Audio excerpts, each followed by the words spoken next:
twogera ku mazzi g'abakyala waliwo ekika ky'amazzi ekyo ekibeera ng'ekisooto nali simanyi bakiyita waliwo omwana yangamba bakiyita kisooto yangamba ekisooto kiwooma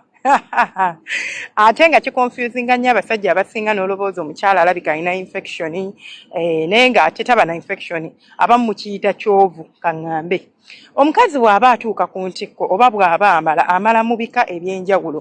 waliwo abakyala abamala oba ngambe percentage ennene tumala like n'omalira munda ne bw'oba tomalidde munda ne gavaayo nga sigeegana agabuuka mu bbanga amazzi ago agabuuka mu bbanga waliwo kika ky'abakazi abamala mu nfaanana etyo be tuyita squatting orgasm nga ye bw'atyo bw'aba amala asammulaga amazzi agabuuka mu bbanga which is very normal and it is very okay tekiina buzibu naye tekitegeeza olw'okuba asammula bw'atyo kati bwe batyo bwe bali n'abalala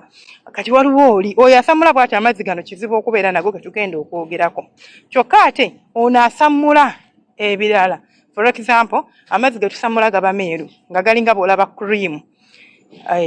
ngambe cream eno oba lotion gye twesiiga nga bw'eba efaanana era gafubutukayo bulungi nnyo bw'aba amalidde wabweru ne gajja ne gayiika bwe gati bw'oba omaze okubeera ng'omuzino osobola ogitunira n'ogiraba gaawukana ku nkwaso z'omusajja weewaawo n'enkwaso zirina kala eyaazo era ey'enjawulo buli nkwaso osanga oli nga gali light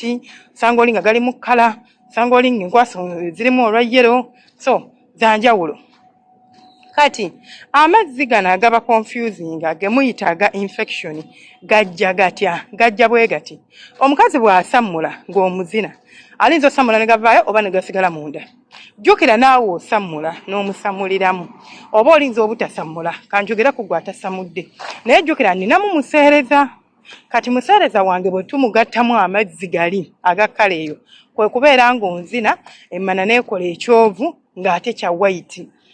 tekitegeeza nti nina infection ndi mulamu bulungi nnyo era sirina infection it is just that bwe gatyo bwe gali tigali amazzi genfulumiza nga ntuuse ku ntikko bwe ngagattamu gano amazzi amalala emmana egenda kukola ago amazzi agafaanana kala eyo ate singa omusajja asammula nange nensammula netusammulira kumu kigenda kuba buvuguto omwana kyeyayita ekisooto ayibambe omwana kyeyayita ki ekisooto awo oba ogizina ng'egenda kuleeta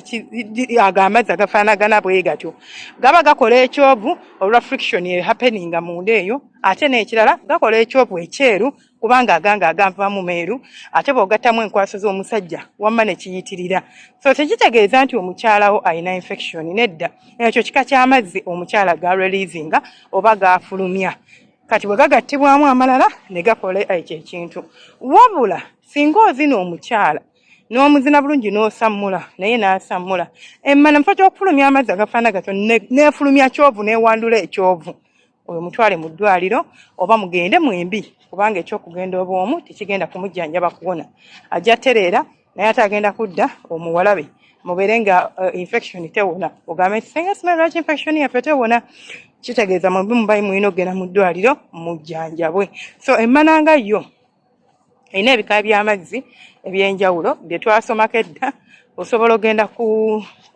Senga Faith YouTube channel n'oteekamu ebika by'amazzi g'emmana Senga Faith gogenda ku YouTube oteekamu ebika by'amazzi g'emmana Senga Faith bajja kuleetera nga tubisomako era nga tubimenyaamenya engeri gye bifoominga mu mubiri gw'omukyala n'engeri gye bifulumamu nga muli mu nsonga z'okwezina oba engeri amazzi ago gye garespondinga okusinziira ku bwetaavu bw'omukyala oba ku needs z'omukazi so amazzi ago kansuubire ogategedde bulungi titebeera infection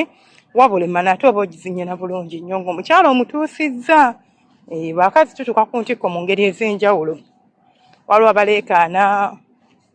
waliwo abaggwamu amaanyi waliwo atuuka ku ntikko ye n'abeeraawo ng'ali bibye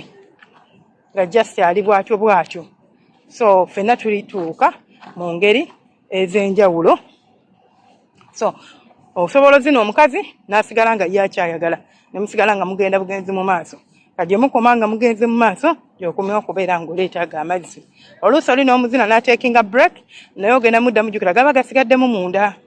ogenda kwongerezaako bwongereza mu kwongerezaako kitokote nga si kisaanikira ekintu kyevuge emmana ebeere ng'esammula bulungi oba ng'ekola amazzi bulungi nnyo ago agafaanaganako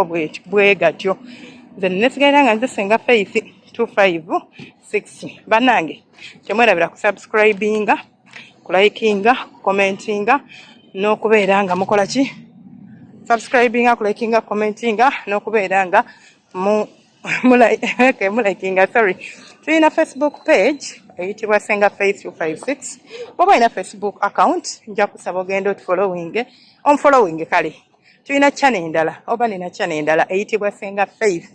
256. Sorry obwongo bwange nga bunobye leero. Eyitibwa Story Hub Luganda. Story Hub Luganda tugaba naye emboozi z'omu kisenge. Tuteekayo video buli lunaku ne tukola live stream buli lunaku.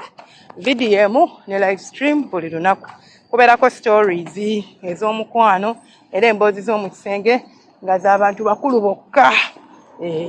Tezibeeramu by'abaana bato. Mubeere bulungi, akuuma atakuumira mpeera. Baagala nnyo abalungi.